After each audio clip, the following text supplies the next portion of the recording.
Shalom, selamat pagi, salam sejahtera Oma Opa, sahabat PKLU dimanapun berada. Kita jumpa kembali pada acara saya dan PKLU membaca Alkitab bersama pada hari Senin 19 Mei 2025. Perkenalkan, nama saya Penny Tambayong, pengurus PKLU Jemaat Bahtera Iman Ciputat.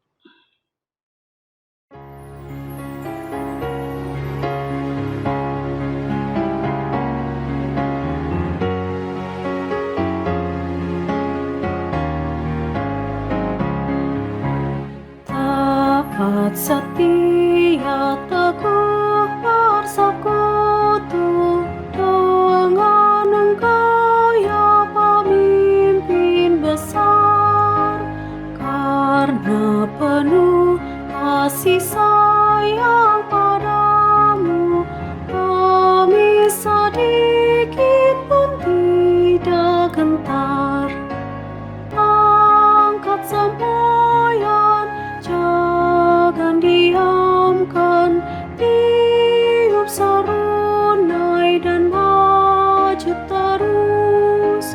Angkat semboyan, jangan diamkan, Kristuslah Raja serta penebus.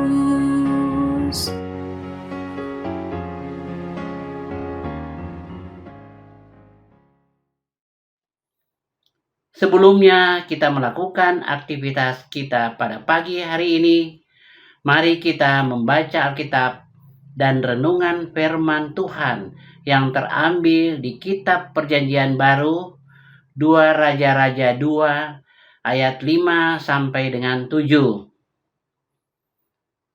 Sebelumnya mari kita berdoa. Kepadamu ya Allah, Bapa yang kami sembah melalui anak-Mu Tuhan kita Yesus Kristus, kami berterima kasih dan bersyukur pada pagi hari ini kami diberi kesempatan untuk merenungkan firman kebesaran-Mu. Urapi kami dalam kuasa Roh Kudus-Mu agar firman Tuhan yang akan kami baca dapat memperkuat iman percaya kami, bahkan dapat bersaksi dalam kehidupan kami bermasyarakat.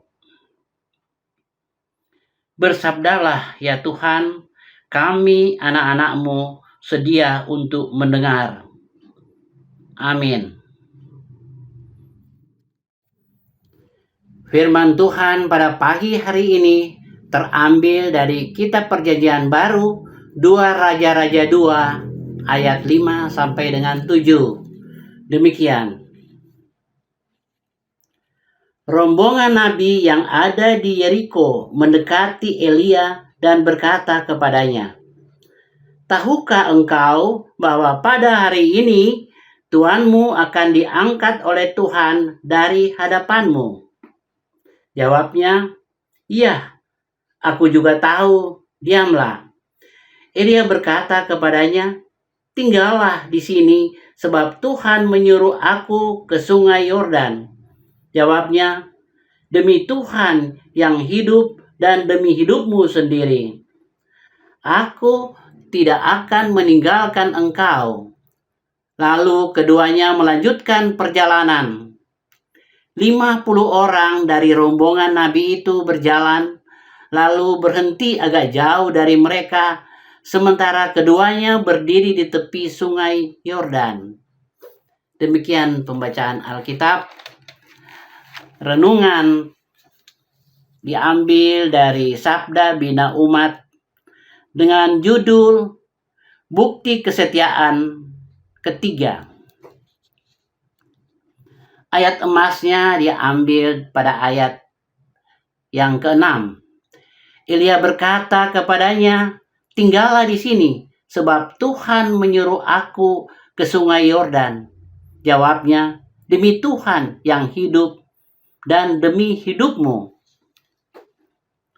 Ayat 6 dalam bacaan hari ini tidak lepas dari ayat 1 sampai dengan 5 sebelumnya. Nats hari ini menjelaskan bagaimana Elisa menolak kembali permintaan Elia untuk tinggal di Yeriko karena Tuhan menyuruhnya ke sungai Yordan. Elisa tetap ingin bersama Elia. Atas jawaban Elisa, akhirnya mengizinkan Elisa menyertainya ke sungai Yordan. 3 kali Elia meminta Elisa menetap di tempat di mana mereka lalui. 3 kali juga Elisa menolaknya agar ia tetap bisa menyertai Elisa. Ketegasan Elisa membuktikan bahwa sebagai anak bimbingan Elia, ia menyadari untuk selalu ada bersama. Pernyataan Elisa untuk menyertai Elia sampai 3 kali membuktikan bahwa kesetiaannya tanpa batas. Kesetiaan yang tidak hanya sekedar perkataan saja, tetapi diwujudkan dengan tindakan kehadiran diri. Kesetiaan yang siap menerima konsekuensi agar apapun Elisa siap mengikuti Elisa mulai dari Gilgal menuju Betel sampai sungai Yordan. Semua rangkaian perjalanan ini dilakukan Elia atas kehendak Tuhan yang akan menjadi bagian mengangkatnya ke surga.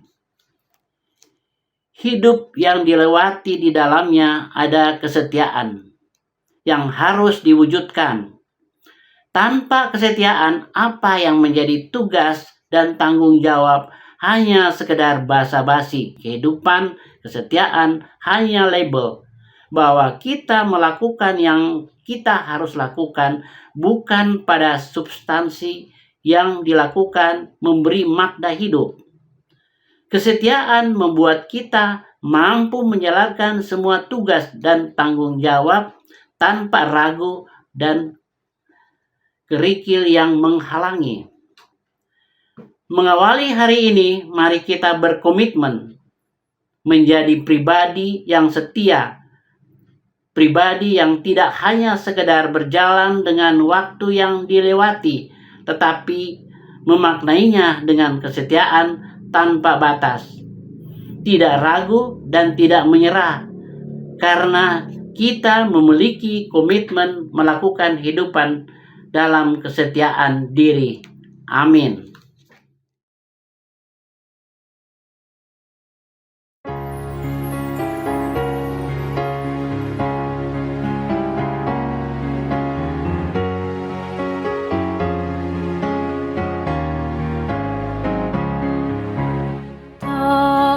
Setia ya Raja Abadi, pimpinlah kami berjuang terus. Tundukkanlah kehendak hati kami, buat di sana tahta-Mu kudus. Angkat semboyan, jangan diamkan, tiup serunai dan maju terus. Angkat semboyan, jangan diamkan, Kristuslah Raja serta Penebus.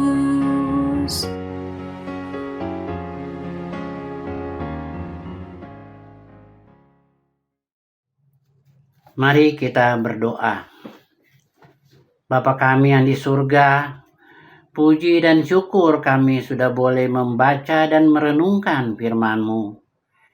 Bimbing kami dengan kuasa Roh Kudus-Mu, agar kami boleh melewati hari ini dengan penuh sukacita, damai sejahtera karena iman.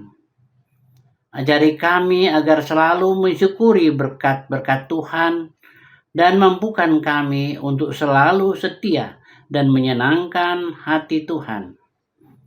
Kami berdoa untuk pemerintah kami, baik di pusat maupun di daerah. Ya Tuhan, berkati pemerintahan kami, dan hindari kami dari berbagai pertengkaran, perselisihan yang dapat menimbulkan kerusuhan antar agama dan antar etnis.